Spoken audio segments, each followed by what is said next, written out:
Es una noche muy fría, con un viento caprichoso. Estás caminando en un lugar desconocido, solitario, oscuro. De pronto, escuchas pasos que se acercan. Caminas más rápido, corres incluso, pero alguien dice tu nombre.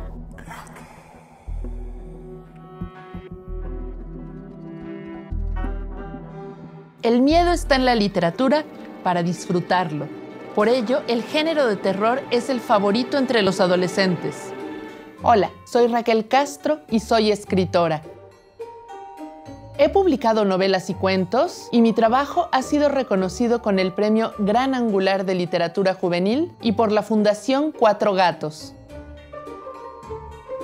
En este curso de Doméstica exploraremos el gusto por las historias de terror y las mejores estrategias para escribirlas y cautivar al público adolescente. Primero, conoceremos las necesidades e intereses de los jóvenes lectores, su pasión por lo que da miedo y los libros más populares del género.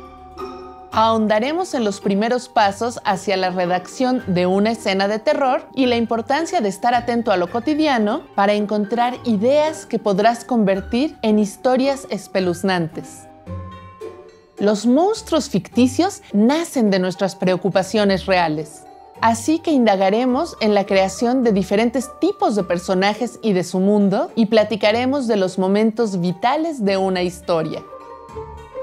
Enfrentaremos nuestras grandes pesadillas con técnicas y estructuras literarias para definir el punto de vista de la narración, las acciones, las descripciones y los diálogos.